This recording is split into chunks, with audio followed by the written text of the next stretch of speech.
Selamat pagi semuanya. Hari ini kita akan belajar melanjutkan materi kita mengenai analisis pasar yang kaitannya dengan konsumen. Nah, podcast ini saya buat karena kita harus kuliah online ya. Jadi ini podcast bisa untuk belajar di rumah. Nah, pemasaran intinya adalah kita kan memenuhi dan memuaskan apa yang menjadi kebutuhan dan keinginan pelanggan. Nah, sehingga keinginan itu kan muncul, bisa saja ada suatu tren terjadi, sehingga kita harus memahami tren itu. Nah, studi dari Harris Interaktif mengatakan kalau iklan yang ditargetkan melalui telepon seluler ya, itu sangat efektif untuk generasi milenial. Nah, yang menjadi target memang para remaja, mereka sangat atraktif. Contoh di Inggris itu 99% orang itu yang usianya 15-19 tahun dia punya HP. Nah, apa yang laris sih? Tren apa yang laris yang bisa dijual? Ya musik, ya audio. Nah, kalau di masa sekarang mungkin kita bisa belanja di Google Play atau di iOS. Nah, di situ kita bisa mengunduh, bahkan pendapatannya juga sangat tinggi di situ. Nah, lalu apa sih sebenarnya yang mempengaruhi perilaku dari konsumen? Yang pertama budaya, kemudian ada sosial, kemudian ada juga faktor pribadi. Itu faktor-faktor yang akan mempengaruhi perilaku konsumen. Contoh kita lihat satu-satu di faktor budaya. Anak misalnya yang tumbuh di Amerika sama anak yang tumbuh di Jepang dengan anak yang tumbuh di Jogja, tentunya dia akan punya pegangan yang nilai-nilai yang dipegang itu akan berbeda. Nah, kalau di Amerika, American Dream istilahnya seperti itu. Nilai kesuksesan, keberhasilan, kenyamanan materi itu nilai-nilai yang dipegang oleh bangsa Amerika, jadi American Dream. Nah, American Dream sendiri itu merupakan kepercayaan mereka bahwa mereka itu harus kerja keras, harus berani berkorban, punya tekad, tanpa mempedulikan statusmu, status sosialmu. Kalau kamu memang kerja keras, kamu akan mendapatkan kehidupan yang lebih baik. Nah, di masa lalu bangsa asli Amerika itu bangsa Indian ya. Kita lihat di situ, suku Indian. Nah, suku Indian ini dulu mendiami benua Amerika. Sebelum orang-orang Eropa datang ke situ, kemudian membangun koloni di negara Amerika, di benua Amerika. Nah, Amerika itu dulu disebut sebagai kota di atas bukit ya. Jadi sebuah keyakinan bahwa Amerika Serikat itu warganya akan menjadi seorang yang sukses, yang kaya, karena mereka apa? Karena mereka datang ke situ dari Eropa untuk memulai kehidupan yang baru. Nah, di situ kita bisa lihat di ilustrasi ini. Itu ada kejadian namanya Boston Tea Party. Boston Tea Party itu apa? Ini pesta teh Boston kalau di bahasa Indonesia kan. Jadi ini para orang-orang yang pindah ke Amerika waktu itu dari Eropa itu dipati tinggi sama IS, sehingga mereka lalu membuang teh-teh itu ke pelabuhan Boston waktu itu. Mereka menyamar jadi Indian lalu membuang teh-teh itu ke pelabuhan. Nah, sehingga ciri etos kerja itu menjadi bangsa Amerika itu cirinya adalah etos kerja yang tinggi. Nah, kemudian kebebasan, mereka berani untuk bebas ya seperti itu melawan kolonialis. Kemudian ke Jepang sekarang. Sekarang di Jepang itu ada namanya Bushido. Nah, ini turun temurun ya. Jadi nilai-nilai yang dipegang oleh orang Jepang yaitu dari akarnya samurai. Nah, akarnya dari apa yang dipegang oleh samurai. Nah, Bushido itu ya kesungguhan, berani, baik, sopan, jujur, hormat, dan yang paling terakhir yang paling dipegang itu kesetiaan. Zaman dulu samurai itu punya tuan yang dia akan setia mengorbankan nyawa untuk tuannya.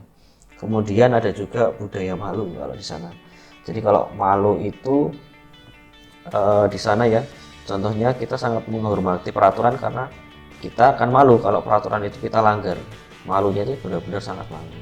Malu kalau nggak disiplin, malu kalau melanggar peraturan, lalu lintas misalnya. Kemudian nggak jujur, apalagi korupsi. Nah, itu mencuri misalnya seperti itu. Nah, itu akan ada budaya malu di sana. Nilai yang dipegang adalah nilai malu.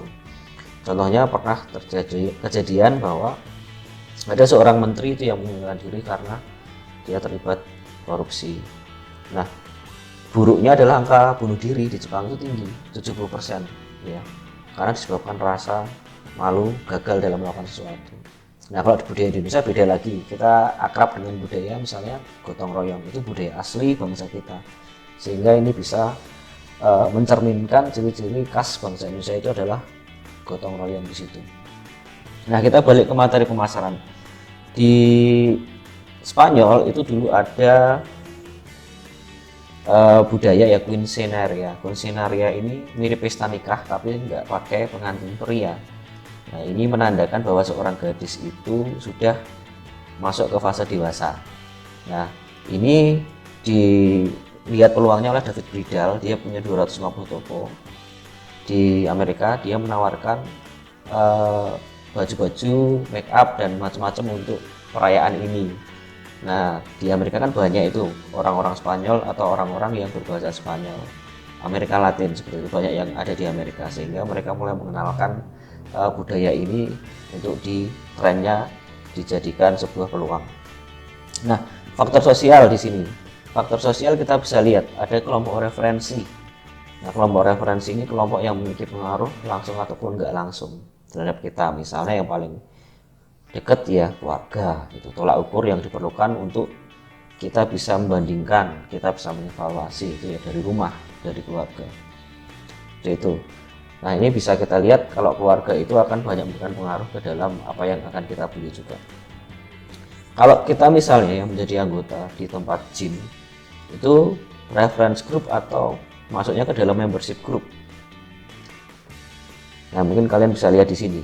Kalau seorang ingin jadi anggota klub Harley Davidson, motor besar, itu reference group atau membership group.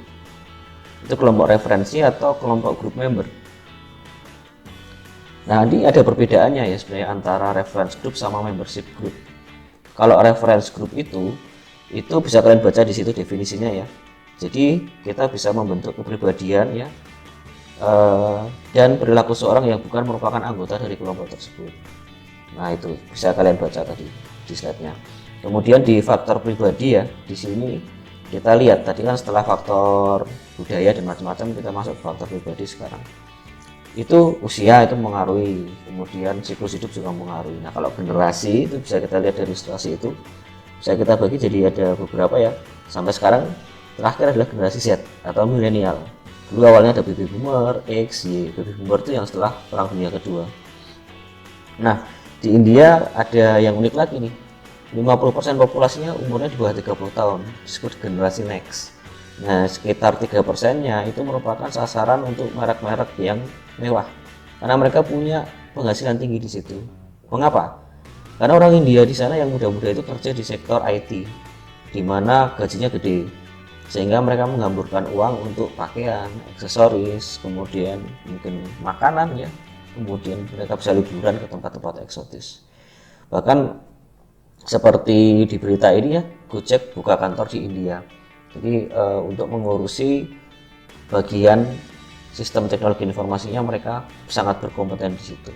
Kemudian kalau kita lihat Sundar Pichai ya, CEO Google, dia itu juga dari India ya. Tentunya kita nggak usah tanya gajinya berapa, pastinya gajinya sangat tinggi. Memang mereka banyak kerja di sektor teknologi informasi.